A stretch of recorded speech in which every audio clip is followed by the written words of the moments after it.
There are places on Earth that do not compete for attention. They do not shock, they do not overwhelm at first glance. The Pamir Mountains are one of them. Here, the world does not explode upward in dramatic peaks. It rises slowly, patiently, as if the Earth itself is taking a long breath. This is Central Asia, where borders blur, where maps feel temporary, where mountains do not belong to a single country. Tajikistan, Afghanistan, China, Kyrgyzstan, lines drawn by humans, ignored by stone.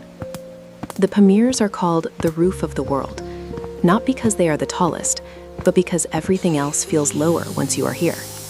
Plateaus stretch endlessly, suspended between sky and earth. Valleys open without warning, vast and silent. Rivers appear thin and distant, like sketches rather than realities. Air becomes lighter, sound travels farther, time slows. At these altitudes, even movement feels deliberate. Every step carries weight, not because the ground is heavy, but because the body must remember how to breathe. This is not a mountain range that intimidates with sharp drama. It humbles with scale and quiet. The light here is different.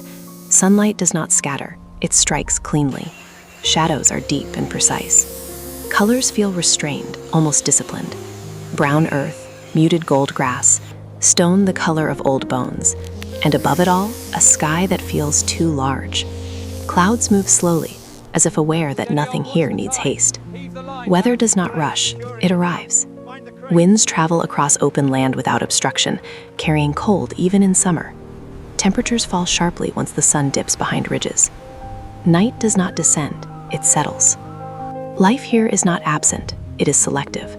Sparse grasses cling to soil where moisture briefly exists. Yaks graze with mechanical calm, shaped by generations of altitude. Wild sheep appear like extensions of rock, nearly invisible until they move. Nothing wastes energy. Humans too adapt, or they leave. Small settlements dot the landscape, separated by vast distances. Homes are built low, pressed into the land rather than rising above it. Stone walls retain warmth. Windows are small. Doors face away from wind. Survival becomes architecture. The people of the Pamirs do not fight the mountains, they negotiate. Daily life follows rhythms set by weather, not clocks. Travel depends on passes that open and close with the seasons. Winter isolates, summer reconnects. Every journey is considered. Roads here feel provisional, gravel lines stretched across emptiness. Sometimes they vanish entirely, swallowed by dust, snow, or time. And yet, life continues. Children walk long distances to school, framed by landscapes that dwarf their scale. Elders sit quietly, watching weather patterns they have memorized for decades. Hospitality remains strong, not from abundance, but from shared understanding. Out here, everyone depends on someone. Historically, the Pamirs were not isolated. They were crossroads, ancient trade routes threaded through these mountains, connecting east and west. Caravans moved slowly, carrying silk, spices, stories. The mountains watched silently as civilizations brushed past them. Empires came and went. The Pamir stayed. Even now, traces of that movement remain, in language, in faces, in customs that feel older than borders. Standing here, it becomes clear. These mountains are not scenery. They are structure. They shape culture. They shape pace. They shape thought. There is no excess here. No noise, no spectacle. Only space. Space to feel small without feeling insignificant. Space to breathe deeply, even when air is thin. Space to understand that not all places exist to be conquered. The Pamirs do not ask to be admired. They simply exist. High, open, enduring. At this height, survival becomes a quiet skill. The human body changes in the Pamirs. Breath deepens, movement slows. Strength is no longer about force, but efficiency. Oxygen is thin, but intention is clear. People here do not hurry. They have learned that haste consumes energy the land does not return. Winter defines everything. When snow arrives, roads vanish. Villages become islands. Communication narrows to what can be walked, carried, or remembered. Isolation becomes normal. Temperatures plunge far below comfort. Wind cuts without warning. Fuel is precious. Every fire is planned. Heat is not assumed, it is earned. Homes are shared spaces. Families gather tightly around warmth. Stories replace entertainment. Silence is not awkward, it is familiar. Food reflects the land. Dry dairy, bread made to last, meat preserved against months of cold. Nothing is wasted. everything has a reason. Livestock shapes life rhythms. Yaks, sheep, goats, not symbols but companions. They determine movement, labor, and survival. Their health mirrors the land's condition. Children grow up understanding weather before mathematics. They read clouds. They feel wind direction. They sense change before it arrives. Education begins outside. Despite remoteness, community remains strong. When help is needed, distance shrinks. Neighbors arrive without invitation. Survival is collective. No one lives alone here, even in solitude. Modern technology arrives slowly. Solar panels catch high-altitude sunlight. Mobile signals appear and disappear. The world connects briefly, then fades again. Progress here is selective. Not everything is adopted, only what fits. The Pamirs do not absorb change easily. They test it. The mountains teach patience. They remind humans that not all problems need immediate solutions. Some require endurance. Some require waiting. Geologically, the Pamirs are restless. They rise where massive tectonic plates collide.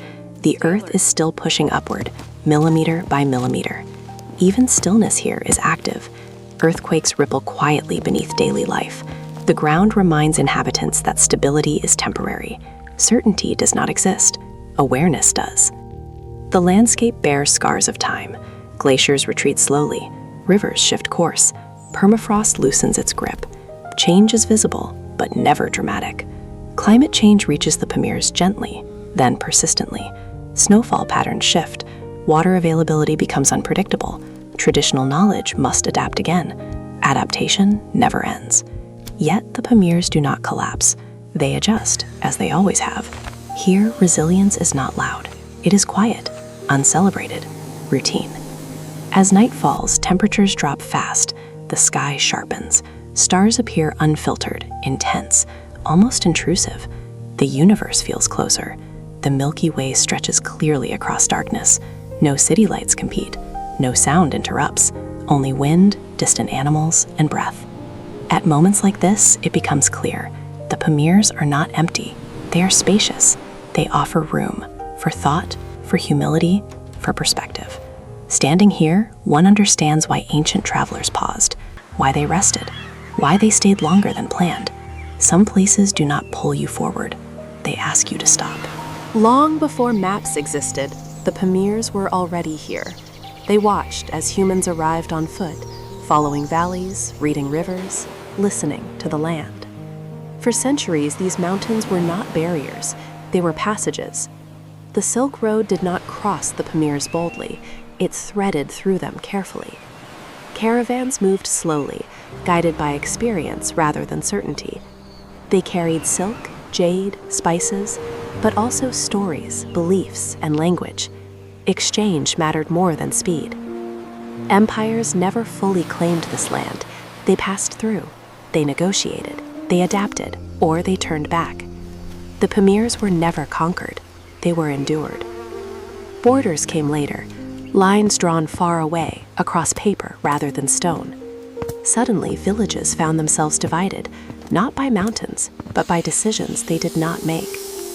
Families lived under different flags, speaking similar languages, sharing the same sky. The land remained unchanged. Human rules did not. In the modern era, the Pamirs exist quietly at the edges of nations, politically peripheral, geographically central.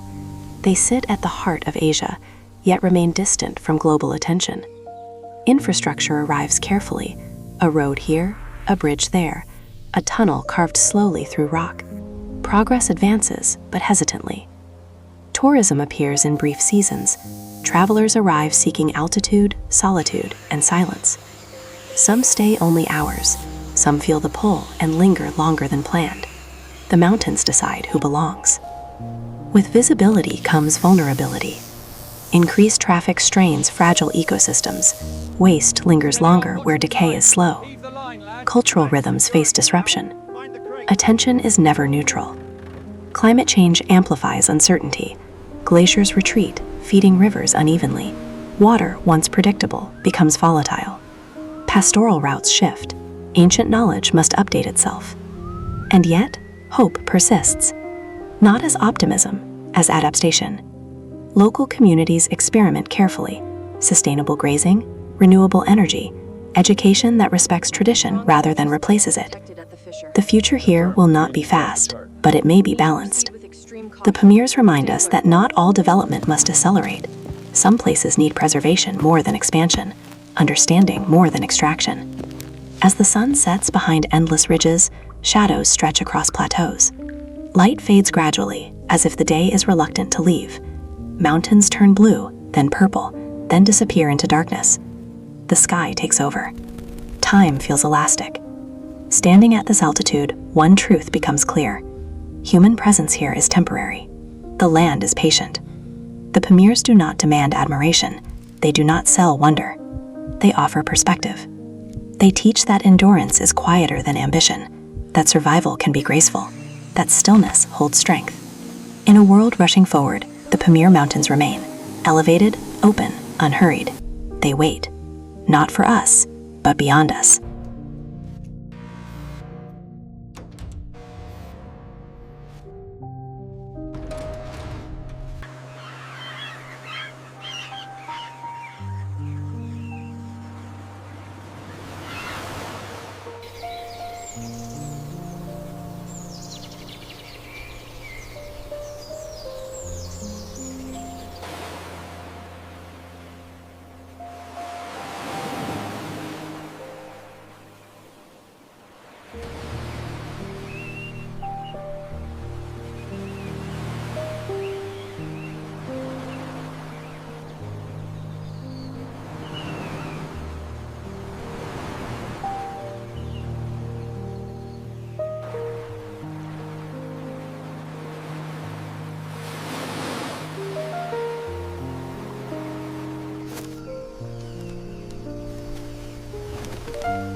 Steady on, watch the tide.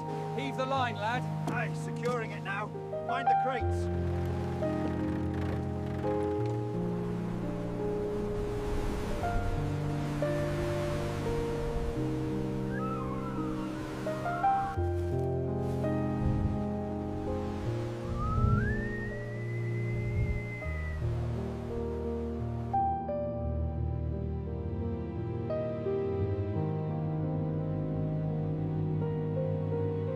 Strong energy spikes detected at the fissure. Confirmed. The readings are off the chart. We need to proceed with extreme caution. Stay alert.